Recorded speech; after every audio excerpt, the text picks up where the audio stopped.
Look at the view, everyone. We're at the rooftop here at the A-Loft the A-Loft, and we are in Playa del Carmen. Playa del Carmen. We're going to talk real estate, and we're going to get an introduction to the Mexican market as well as the Playa del Carmen market. So, if I'll let you introduce yourself. Absolutely. Yeah. Hey everybody, and thanks Quentin for this opportunity. My name is Leticia Montana. Some of you may know me from Canada. I used to go by Leticia in Canada, but since I'm in Mexico now, my name in Spanish is pronounced Leticia. So greetings from Playa del Carmen. I am a Canadian expat, Romanian Canadian, been making Playa del Carmen home for the last 3.5 years.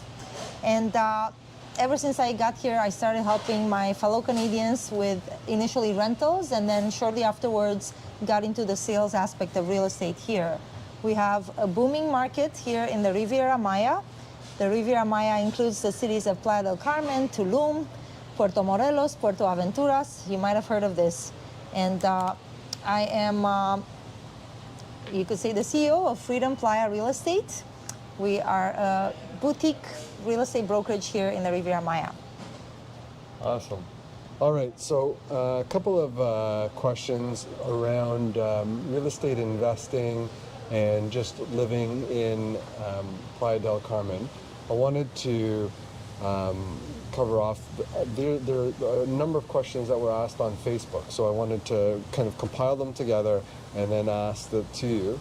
So when you are buying a property in Playa del Carmen, does the cash flow cover off the expenses? I would say so, and much more than just cover the expenses. I would say you're gonna, in all likelihood, you're gonna have a positive cash flow if you choose to rent your unit. Yes, of course. Okay, and is that because of the rents versus purchase price? Because is that a weekly rental, a monthly rental, a midterm rental? What is that? It is up to the owner. The market here allows for both short-term vacational rentals, and that was, I would say, for a long time that used to be the standard rental in Playa, 7 to 10 days, Airbnbs. Since COVID and since the whole digital nomad phenomenon, the whole work from home phenomenon, we have people coming and staying 3 months at a time, 6 months at a time. Canadians, Americans, Western Europeans can come to Mexico and get an automatic 6-month visa just with their passport. They don't have to apply. So a lot of people are taking advantage of that and just coming as a visitor and staying for 3 to 6 months at a time. That being said, most buildings here, we don't have restrictions at the building levels against short-term rentals. So if an owner wants to do nightly rentals, weekly rentals, this market allows it. We can get into some of where the restrictions come in, where it's more like the government wanting to get their piece of that. So right. We can talk so about there's some that. taxes. Yes. So you're talking about tourist taxes and More like municipal taxes? Not even, no. So when it comes to vacational rentals, I mean, this market was booming so much and people were making so much money that I think the hotel industry did not like that very much. And I think I don't know for sure, but I would imagine, because it's usually the hotel industry, kind of like the cab industry being upset with Uber. Right. That's the same thing that happened with the hotel industry and the whole disruption that was Airbnb and short-term vacational rentals. So at the level of the government, they decided to, and people were making money and not paying taxes on this income. So the government said, oh, no more. We're going to tax you at the level of the platform. So what they've done now, if you have a listing on Airbnb, if you don't have what's called the RFC, which is a Mexican tax ID, so if you're a foreigner, you get dinged with a 20% tax at the level of the platform.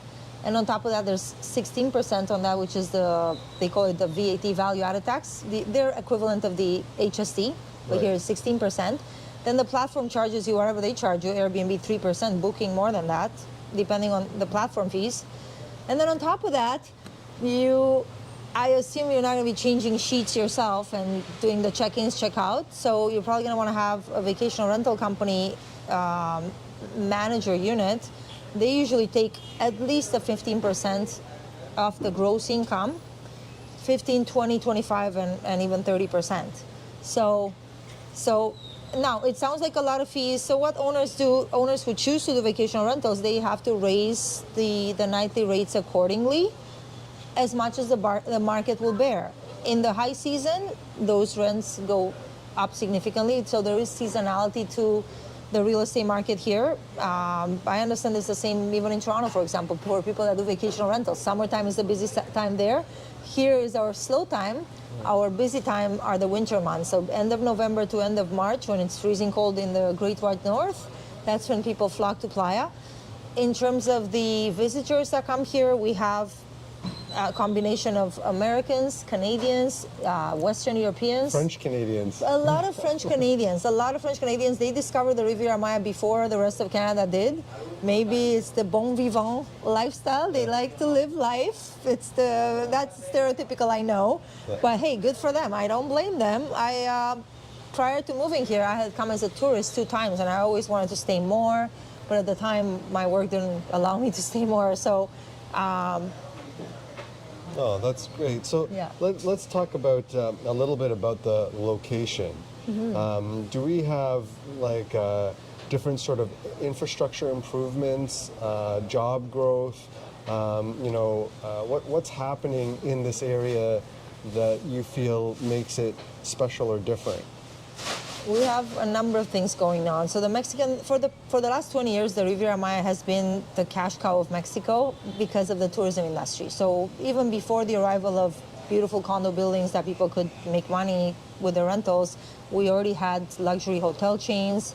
We had all the all-inclusive, very, very high-end 5-star resorts, and they charge a pretty penny for those stays.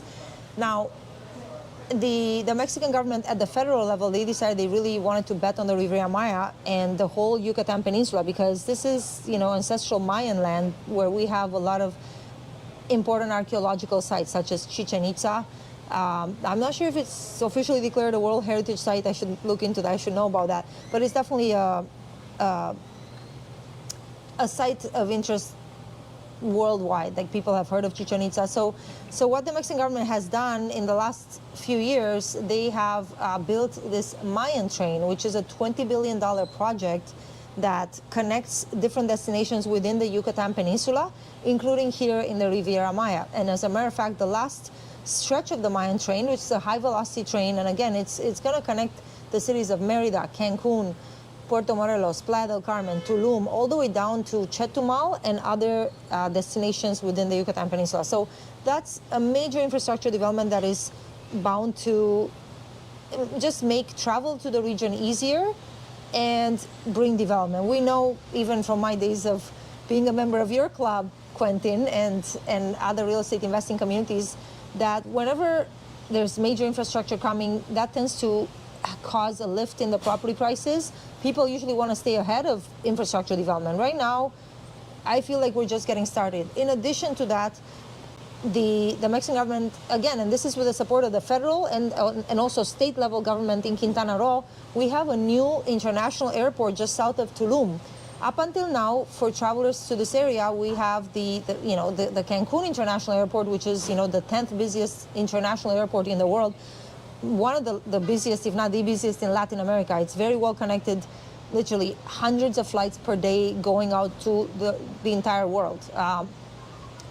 Again, I feel like so many, and so the Cancun airport already served this entire area, but now with the arrival of the Tulum airport, people that want to specifically travel to Tulum, which is a smaller municipality south of Playa del Carmen, about an hour south of here, now they can fly directly into the Tulum International Airport.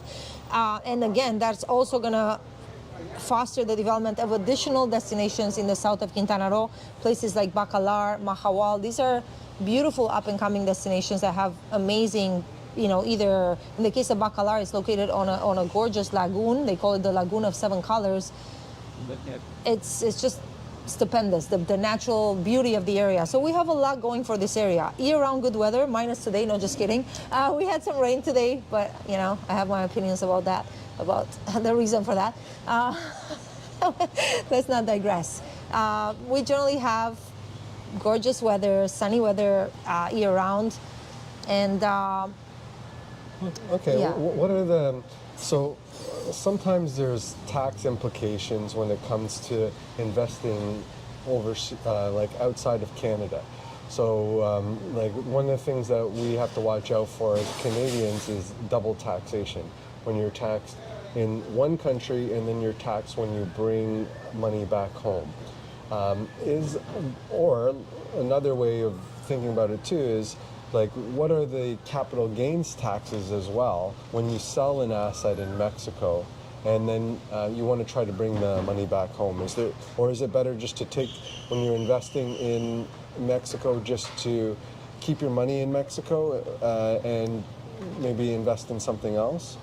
Okay, so we can talk about it because there are different types of taxes that we're all very familiar with. In Canada, we have property taxes, and they're not inexpensive. I mean, I know any property in the GTA, you're paying anywhere from hundreds to sometimes upwards of $1,000 a month for a regular house or condo, you know.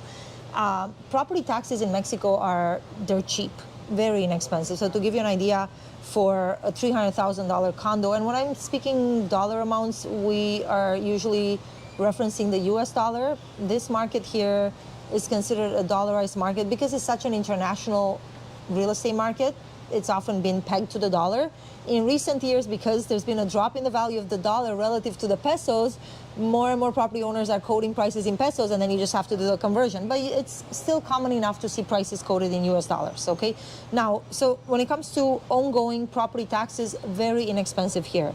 So yeah, a $300,000 condo, you're looking at maybe $350 US per year. Oh, annually, wow. Annually, and if you pay that within the first 20 days of the year, you get 25% off, okay? Wow. So super affordable. So your ongoing costs are quite reasonable. Now, what the Mexican government does in terms of closing costs, so acquisition costs, there is a 3%. So the overall acquisition cost, you're looking at 6.5% to 7%. And out of that, 3% goes to the Mexican government. It's their equivalent of land transfer tax. They don't call it that. They call it like a something stamp else. duty or something, right? But it is, and that applies across Mexico, and that applies, well, actually not across Mexico, I correct myself. There are some states that don't have they don't have the 3% tax, they may have smaller, but Quintana Roo is, like I said, a very premier destination. You want to live by the ocean, be prepared to pay a little more, okay? And the rest of that 6.5% to 7% goes to notary fees.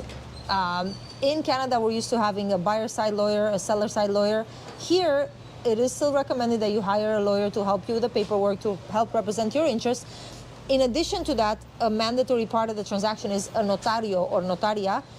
Notaries in Mexico are lawyers with at least 5 years of experience, and they're the only ones allowed to register, and they carry special licensing, special insurance. They're the only people allowed to put their stamp on the deed and register the deed in the public record. So if you want to make sure that you get proper title, you need to go through a notario.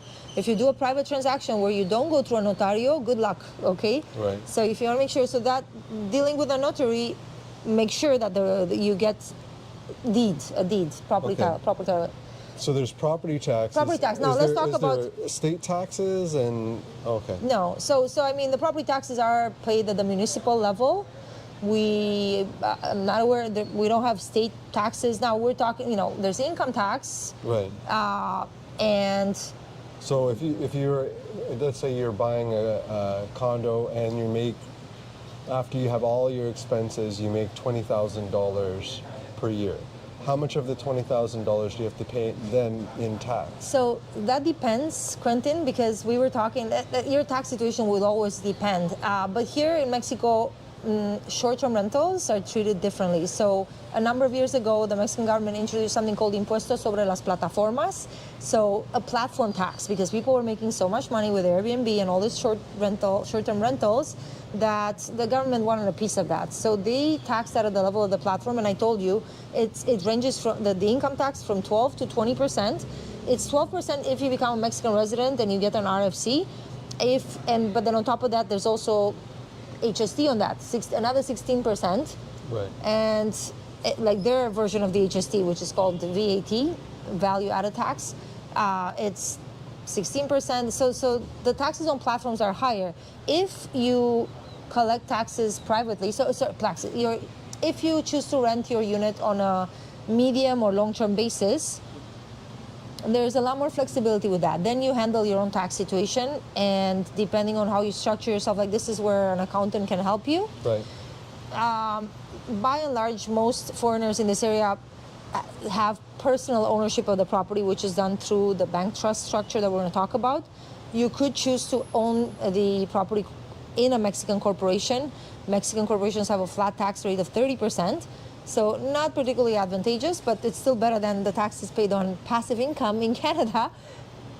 Right. You know, that being said, you always have deductions against the rental income. So if you have a property manager, if you pay for any of the utilities, you have more flexibility. And furthermore, we have many owners who let's say collect the income directly in their country. So then they deal with their tax situation in their country.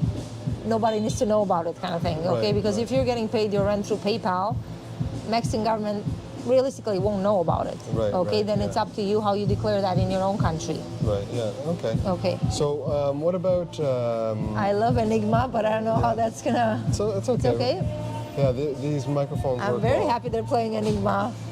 So what's the differences between long-term rentals, short-term rentals, and medium-term rentals with regards to the tourism in Playa del Carmen?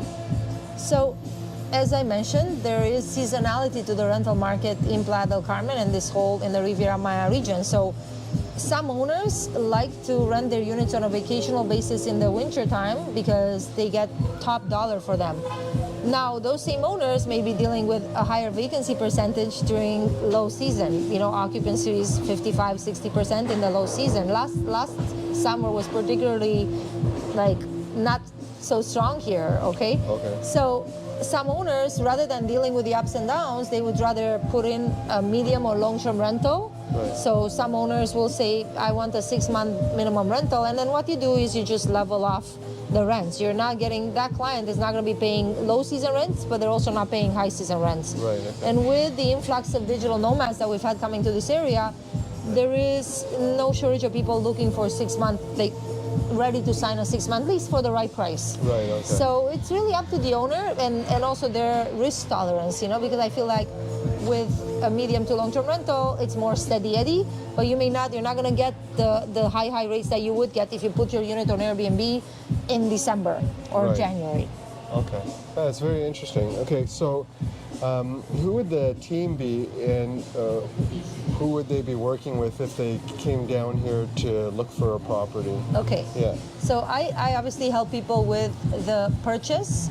Now, I don't work by myself. I refer clients to lawyers when it comes in. We have multiple law offices that we discuss with, that we work with. And so the lawyers review the paperwork, whether you're buying directly from a developer or you're buying from a private seller. In the case of a resale property, all the paperwork gets reviewed by your lawyer, okay?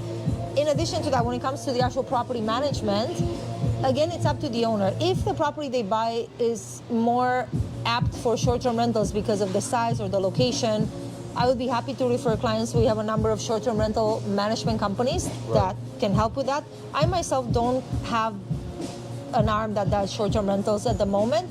I do help my clients with medium to long-term rentals. So if somebody would like to have a digital nomad in for a 3-month lease, and in those cases, standard rental commissions apply as they would in Canada. So if it's a 6-month lease, it's half a month of rent. It's a 1-year lease, it's 1 month of rent. When it comes to medium to long-term rentals, tenants here, I know in Canada we're used to paying first and last. Here it doesn't work like that. Clients here pay 1 month of rent, 1 month of security deposit. So if it's a 6-month minimum lease, it would be 1 month of rent, 1 month of security deposit. The agent's commission, the rental commission comes out of the security deposit. Now, that security deposit is refundable at the end of the tenant's stay, as long as they haven't damaged anything in the unit, as long as there's nothing owing for electricity. When it comes to medium and long-term rentals, the electricity is always paid by the tenant. Right. In addition to that, you can offload other utilities to them. For example, the internet, it's up to you. My recommendation, though, is that internet is almost like water, it's like oxygen. Most owners will include the internet, and I would recommend that's one way to distinguish your unit by having really solid internet access, like service in your unit, because that's something tenants need these days, all the digital nomads. Okay, What's the, let's say if you were to, put a down payment on a property in here or down here, what type of financing options are available for people to, let's say we have a Canadian coming down, or do they have to prepare to just pay for everything like outright in cash? So that's another nuanced question because it depends on whether you're buying a move-in ready property or you're buying a pre-construction property. If you're buying pre-construction, usually you'd be expected to pay a 30% down payment. There are a handful of exceptions to that. Some developers will even try to finance to give you more time to even come up with a 30%. But by and large, expect to pay at least a 30% down payment. And then usually when you're buying directly from a developer, you're going to be expected to fully pay for the property in a year and a half to 2 years, which is the average length of time that most developments take here. It's not 7 years, it's not 5 years like in Canada. It's 1.5 to 2.5 years. Okay, so during that time, you'd be expected to pay the property in full. Now, some developers, a handful of them, offer extended developer financing, especially for Canadians and Americans. We have one developer that will finance up to 50% of the purchase price from the moment of delivery. So in other words, between the time that you've decided that you want the property to the time it was delivered, you've only paid 50%, and then the rest, the remaining 50% can be financed over a 10-year period directly with the developer. They're open loans. In that case, they only ask for your credit score. They don't ask any other information, okay? Now, with most other developers, you're expected to pay at the time of, like during the construction. Now, there are some developers, like one that we're going to visit today, where they will do what's called 30-70 payment plans. So really, you only reserve the property with a 30% down payment. You pay nothing during the construction time, during the construction period. On delivery, you're expected to come up with a 70%. Now, that 70% can come from a mortgage. And we do have an increasing number of lenders available for Canadians, Americans, and some other international clients. What type of rates would you get on like a They're 70%? not inexpensive, but they're also not, I mean, they're... Like, a double-digit interest rates or single-digit? You know what? So we have one lender in particular that is advertising 7 to 9% interest rates. Now, there are, of course, there's an underwriting fee. Is it interest only 7 and 9%? No, or is it amortized? It's amortized, Okay. and up to 25-year amortization. Right. Now, the shorter you choose to have so instead of, if you don't want to pay it off in 25 years, you want to pay it off in 5 years, that interest rate can be closer to the 7% range. But with the other lenders, you're usually looking at upwards of 10%, 10 to 11. But this one particular lender for Canadians and Americans, as long as you have now, they do require minimum 700 credit score. Usually, they will consider less than 700 on an exception basis. And they have their criteria. Typically, you need to at least provide 2 years worth of income tax returns from Canada. So if you're behind on your taxes, unfortunately, we cannot help. Yeah. Lenders are lenders. They want to show us what you got, okay? Right. So it's different with developer financing. They don't care. Right. Developer financing is almost like seller financing. So if you were to have financing, let's say you were to put 30% down and you get 7 to 9% rate, are you still able to cash flow on that We would property? have to look at that. Yeah, that makes it more It depends. You know what? I would say if you can finance less than because even with that lender, they actually will require a 35% down payment from the client. So if you, we do have one lender, American lender, that will lend to Canadians as well, that will say even minimum 30% down. My advice would be try to put down a bit more. That way your cash flow you still have cash flow. Right. We would have to look at the numbers. I haven't actually, that's a good question, Quentin. I'm actually dealing with a client right now that is going to be financing 50% of his purchase price. And now when I looked at the rates, now that I think about it, I don't know if he's going to be, we'll have to see if it's going to be cash flowing. Right, yeah. So Yeah. it's something to make sure to review before you Make the commitment. Yeah. Absolutely. Another question is, how easy is it to get money in and out of Mexico?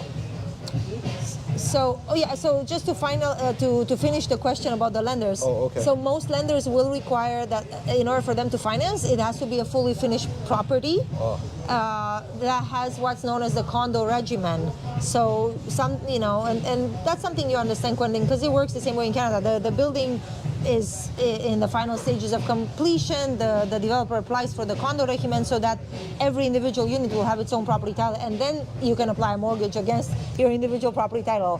While the building is owned by the developer, you understand that, right? So it has to be a fully finished property.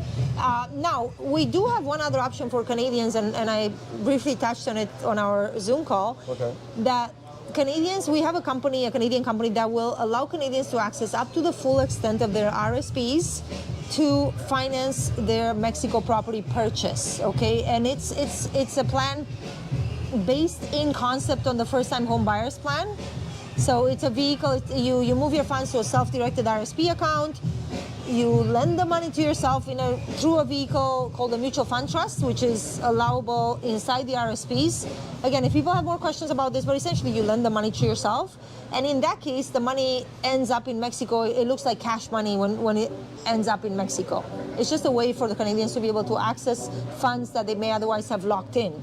Similar to how many Canadian investors will invest in private mortgages or REITs, for example. This is that sort of vehicle, except you're using it to purchase You're using it for your own other purposes, okay? Oh, okay. Yeah. That's interesting. And so in that case, you could use that potentially even for the down payment money. And it doesn't have to be a fully finished property, because in Mexico, it shows up as cash. It will consider the own resources of the owner. It's not considered financing. Okay. Is there interest on that? Yes, you pay an 8% interest rate, and there's a small initiation fee for the paperwork, $2,500. But you're paying the interest rate back to yourself, essentially. Oh, so, okay. Yeah, I would say if people have more questions about that, you can talk to one of their OSC security licensed representatives that can explain the program. Okay. Now, the other question was how easy it is to get money in and out of Mexico.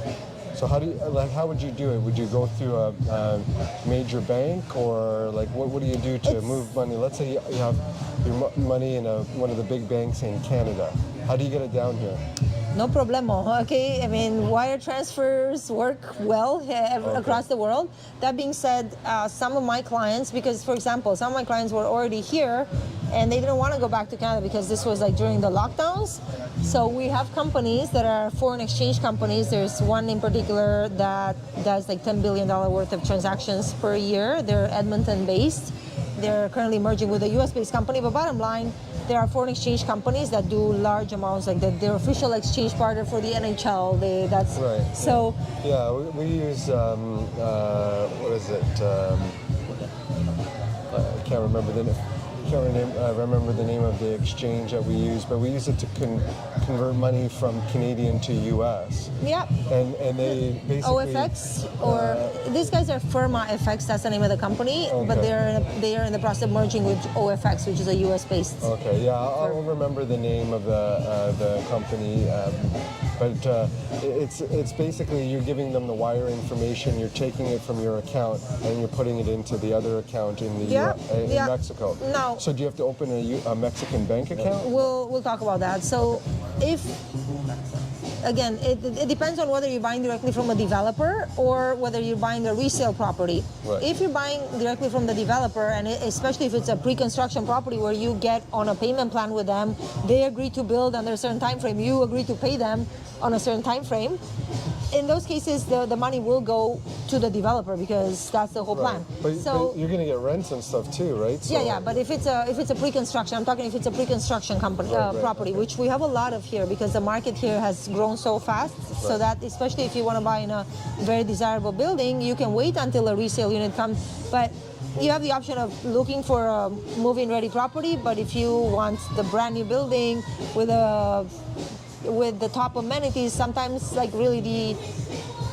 you have a greater choice of units if you're buying in pre-construction and you reserve your unit ahead of time. And in that case, you pay directly to the developer. Most developers will have, depending on whether the sale was agreed upon to be done in US dollars or in pesos.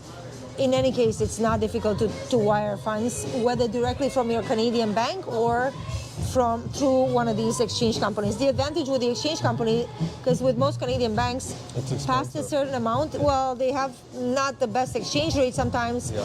and they usually would expect you to go in person at the bank. Whereas with this company, essentially you transfer the money to them internally within Canada, and then they do the international piece. Oh, right. And then you could be here in Mexico, not even needed to travel to Canada to do the transaction. Right, right. Okay.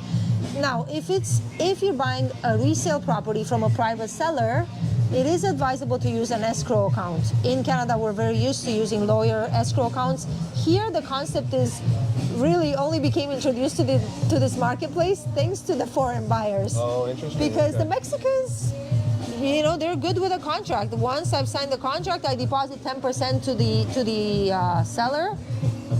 Canadians and Americans to this market, like, you want me to send my money directly to this private seller? I don't think so. So typically with a resale transaction, with all transactions here, you reserve a property usually with a refundable deposit just to take it off the market. That deposit is usually $5,000, sometimes a bit less, sometimes a bit more depending on the deal size.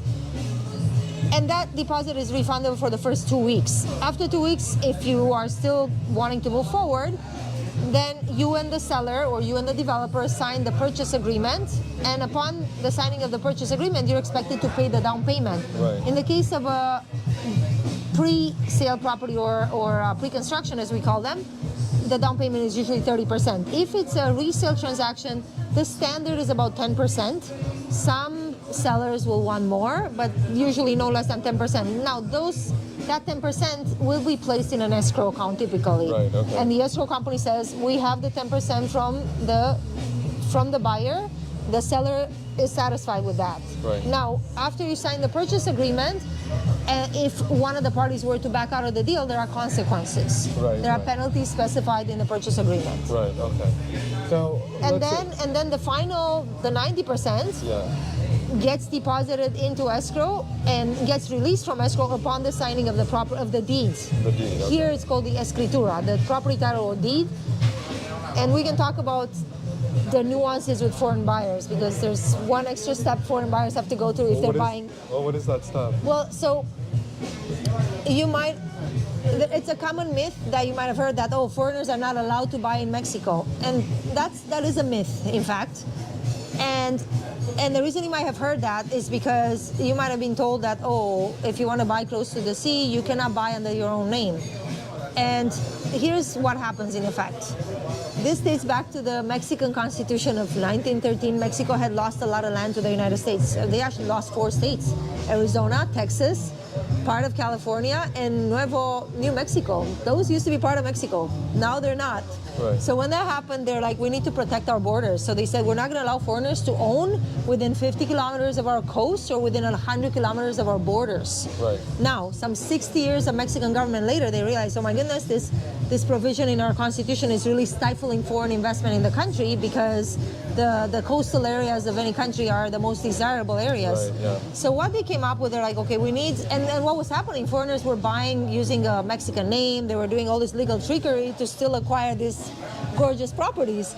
So Mexican government says, okay, we need to end the madness, we need to find a way for foreigners to still be able to acquire properties in these desirable areas, but at the same time, we can't go against our constitution. So what they did is they came up with a pass-through structure. They've allowed Mexican banks to act as a fiduciary holder on the structure. Now again, sometimes clients are like, oh, so the bank owns my property. They are only empowered to be a fiduciary holder. You as the foreign buyer become the beneficiary owner of the trust, because it's a pass-through structure. Yeah, it's a bear trust. It's a bear trust. You have the exact same rights as any Mexican. You can sell your property, you can rent it out, you can heir it to your children or to your family members, okay? And if you become a Mexican citizen and you've owned the property for at least 3 years, now I've heard different considerations with that. I think it's at least 3 years, but then some people tell you, oh, you don't even need to own it for 3 years. Chances are, if you become a Mexican resident, then you get what's called the RFC, which is the Mexican tax ID, kind of like their HST number. Yeah. You can exempt capital gains taxes. We do have capital gains taxes in Mexico. They're 30% of the profit, of the net profit. So it is a good idea at the time of the sale to look into how can I exempt that. And one of the ways to do so is by becoming a Mexican resident, which is not difficult to do for most Canadians and Americans. There are ways. Okay. Is there any political instability? How was the pandemic managed here as opposed to, Canada? Well, I would say one of the reasons I'm here is because I didn't like what was happening in my adoptive homeland of Canada during that time, okay? I'm a freedom lover. Many freedom lovers came to Mexico for freedom. Mexico was one of the freest places in the world. If you look at their border policies during the COVID era, they never locked their borders. They maintained open borders. The most they ever required from people for anybody to enter was, well, not anybody, because if you're from Russia or some other country, you're going to need to apply for some sort of a visa, depending on, I don't want to actually speak about specific countries. Canadians, Americans, you can get in without a visa, okay? But if you're a national of, Pakistan, chances are you need to apply for a visa, okay? Right. It is what it is. But with that said, they, so getting back to that, so they took a less heavy-handed approach. And some regions of Mexico, in particular this area, because so much of the economy here is based on foreign capital coming in. Tourism, the real estate market, a lot of it is a lot of foreign capital coming in. So it would have been economic suicide for them to implement very strict lockdown provisions or anything. What I can tell you is that the current Mexican president, who sadly is in his last 9 months of presidency, he has had the highest approval rating of any Mexican president in 60 years. He is very well loved by Mexicans and by us too. I mean, myself as a freedom lover, but he has been heavily behind infrastructure development, such as the Mayan train, such as the Tulum airport. He sees the benefit of investing in infrastructure for the development of Mexico. He's built highways across Mexico. He has refurbished 24 hydroelectric plants. He has invested in refineries, oil refineries. He bought a couple of Texas refineries on pennies on the dollar during COVID. It's because he wants Mexico to be energy independent. And I'm not sure if we're fully energy independent, but we're definitely a long way there. So I would say the Mexican economy is very robust. In all you can watch many videos on this online. That it's one of the fastest growing in the developing economies, and I really feel like Mexico is strongly positioned to become the next economic superpower. One of the reasons for that is the whole nearshoring movement. So Chinese manufacturers are now moving their facilities to Mexico's northern region to be close to the American market because of supply chain interruptions and the impacts that COVID has had on international supply chains. They want to be closer to where the consumers are. The American consumer is still a huge market. Yes. And so that has done well. And as a result of that, the peso has maintained very stable, and in fact it has appreciated in relation to both the US and the Canadian dollar in the time I've been here. When I moved here 3 years ago, the peso was somewhere at 20 or 21 pesos for the US dollar. Now we're at 17, and it's been kind of holding the floor at 17. So what does that mean for Canadians and Americans' purchasing power in Mexico? Well, you could say you would have been better off buying 3 years ago versus now. Right. Both from the purchase prices perspective, but also from the foreign exchange perspective. Right. Is that going to continue to be the trend?